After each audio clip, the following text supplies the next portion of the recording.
వైఎస్ఆర్ కాంగ్రెస్ పార్టీలో లీడర్ల కంటే లోఫర్లు ఎక్కువ అని జగన్మోహన్ రెడ్డి నియంతృత్వ విధానాలు నచ్చక ఒక్కొక్కరు వైసీపీని వేడుతున్నారని మైలవరం శాసనసభ్యులు వసంత వెంకట కృష్ణ ప్రసాద్ పేర్కొన్నారు.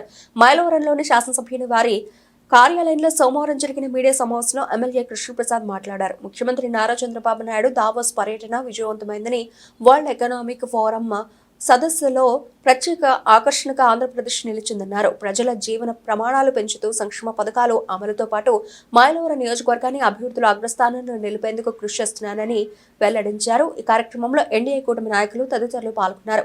ఆ రోడ్డు నిర్మాణం శరవేగంగా జరుగుతూ ఉంది. వచ్చే మాసం లోపల ఆ రోడ్డు ప్రారంభోత్సవం కూడా జరుపుకోబోతా ఉంది. అలాగే నియోజకవర్గ వ్యాప్తంగా ఉన్నటువంటి అన్ని రోడ్లు గుంటలు పడిపోయి ఉంటే రిపేర్లు చేయడం జరుగుతూ ఉంది. మైలవరం నుంచి ఏమైతే చంద్రాల దాకున్న రోడ్డు ఇప్పుడు ప్రధానంగా ఇబ్బందికరంగా ఉంది. అది గతంలో టెండర్లు అయ్యి ఆ టెండర్లో పాల్గొన్నటువంటి వ్యక్తి పని పూర్తి చేయడానికి నిరాకరించాడు. కాబట్టి మళ్ళీ టెండర్ మార్చడమా లేకపోతే కాంట్రాక్టర్ మార్చడం అనే దాని మీద డిపార్ట్మెంట్లో చర్చలు జరుగుతున్నాయి. త్వరలో అది కూడా పూర్తి చేసి ప్రజల ఇబ్బందుల నుంచి బయటపడేయడానికి ప్రయత్నిస్తామని చెప్పి తెలియజేస్తూ, ఏమైనా దార్శనికుడు విజనరీ లీడరు భారతదేశంలో ఒకనాడు ఐటీకి రూపురేఖలు ఇచ్చిన వ్యక్తి చంద్రబాబు నాయుడు గారు. ఈ రోజు ప్రపంచం రెండో దశలో ముందుకు సాగుతా ఉంటే ఏఐ ఆర్టిఫిషియల్ ఇంటెలిజెన్స్ ని మళ్ళా తెర మీదకి తీసుకొచ్చి దాని ద్వారా వచ్చే అవకాశాలను ముందస్తుగానే పట్టుకొని మన రాబోయే యువతకి అవకాశాలు కల్పించడానికి, అట్లాగే మన రాష్ట్రంలో ఉన్నటువంటి ఎన్నో విషయాల్లో ముందుండే దానికోసం చంద్రబాబు నాయుడు గారు ప్రయత్నిస్తూ ఉన్నారు. మీరు బాగా గమనించండి, గత ప్రభుత్వ హయాంలో ధాన్యం కొంటే 4 నెలలకి 3 నెలలకి 2 నెలలకి కూడా డబ్బులు ఇవ్వని పరిస్థితి. కూటమి ప్రభుత్వంలో ధాన్యం తీసుకున్న తర్వాత కేవలం 24 గంటల నుంచి 36 గంటల లోపే 48 గంటల లోపే డబ్బు వేసిన ప్రభుత్వం. ఎక్కడ ఇంతవరకు మాకు డబ్బు పడలేదు అకౌంట్లోనే ఒక్క కంప్లైంట్, నియోజకవర్గంలో ఒక్క కంప్లైంట్ కూడా రాని పరిస్థితి ఈ ప్రభుత్వంలో చూస్తూ ఉన్నాం. తప్పకుండా ఈ కూటమి ప్రభుత్వంలో చంద్రబాబు నాయుడు గారు, పవన్ కళ్యాణ్ గారు, మోడీ గారి ఆశీస్సులతో కోల్పోయిన వైభవాన్ని తిరిగి ఆంధ్ర రాష్ట్రానికి వచ్చేటట్టుగా, అలాగే పెట్టుబడులు తీసుకొచ్చి రకరకాల కేంద్ర ప్రభుత్వ సంస్థలు బీపీసీఎల్ కావచ్చు, ఎన్నో ప్రభుత్వ రంగ సంస్థలని, అలాగే దావోస్ లాంటి ప్రపంచ వేదికల మీద కూడా వెళ్ళి అక్కడ పెట్టుబడిదారులతో మాట్లాడి ఈ రాష్ట్రాన్ని తిరిగి పట్టాలెక్కిస్తూ ఉంటే చూడలేక ఓర్వలేక ఒకనాడు దావోస్ వెళ్ళి పబ్జీలు ఆడుకొని అక్కడెక్కడ బజ్జీలు దొరుకుతాయా లేదా ఆంధ్ర భోజనం ఎక్కడ దొరుకుద్దా అని చెప్పి స్వెటర్లు వేసుకొని తిరిగిన వ్యక్తి 74 సంవత్సరాల వయసులో చంద్రబాబు నాయుడు గారు ఆయన ఇక్కడ మన దగ్గర ఏ రకమైనటువంటి ఆహారం ఎంత ఉంటారో అక్కడ కూడా అదే రకమైన బట్టలే తప్పితే ఏమీ లేకుండా -6 డిగ్రీస్ టెంపరేచర్లో కూడా ఆయన ఉదయం నుంచి రాత్రి దాకా 4 రోజులు పర్యటన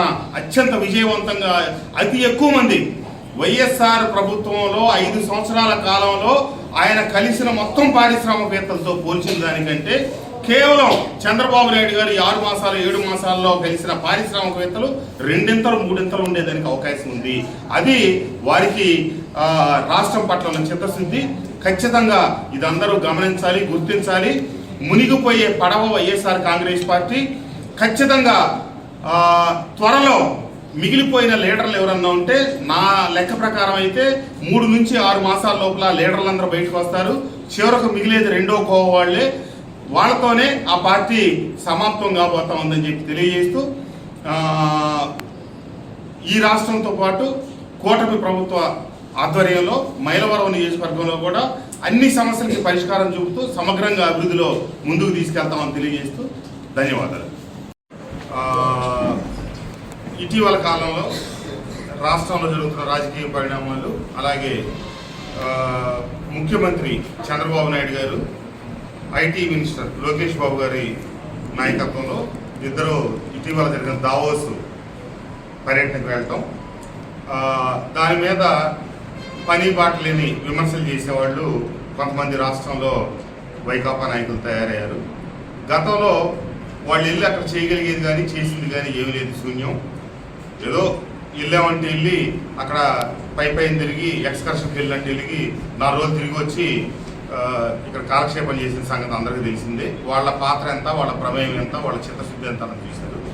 అదే స్థానంలో చంద్రబాబు నాయుడు గారు వెళ్ళి ఈ రాష్ట్రానికి ఉన్న బ్రాండ్ ఇమేజ్ అంతా మీరు దెబ్బతీసిన దాన్ని తిరిగి ఆంధ్ర రాష్ట్రానికి గౌరవాన్ని పునర్వైభవాన్ని తీసుకొచ్చే దిశలో అసలు భారతదేశం నుంచే ఒక బ్రాండ్ అంబాసిడర్గా చంద్రబాబు నాయుడు గారు అక్కడ పనిచేయడం జరిగింది.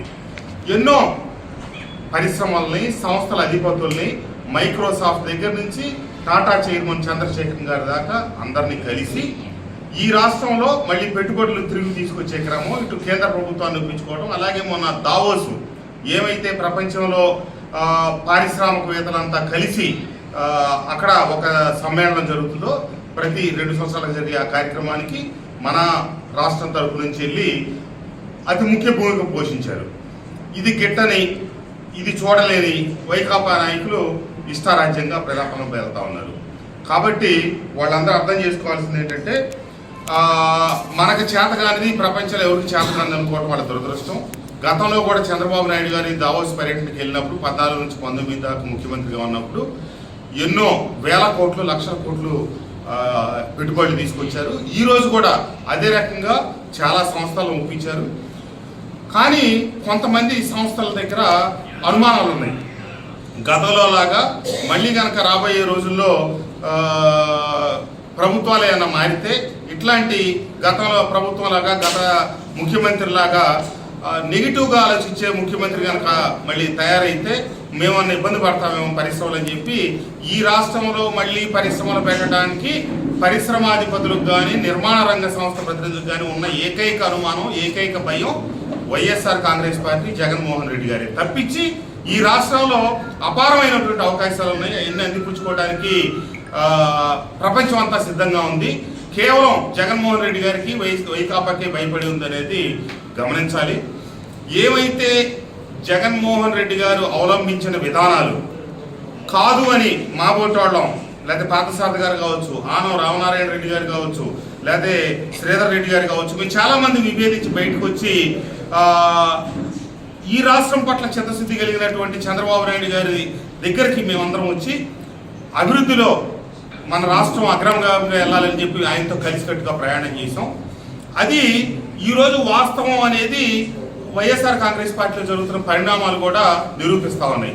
వైఎస్ఆర్ కాంగ్రెస్ పార్టీలో 2వ స్థానంలో ఉన్నటువంటి విజయసాయి రెడ్డి గారు ఈరోజు ఆకస్మికంగా వైకాపాను వదిలిపెట్టి పక్కకి వెళ్ళిపోయారంటే అక్కడ పరిస్థితులు ఏ రకంగా ఉన్నాయనేది మీరు గమనించవచ్చు.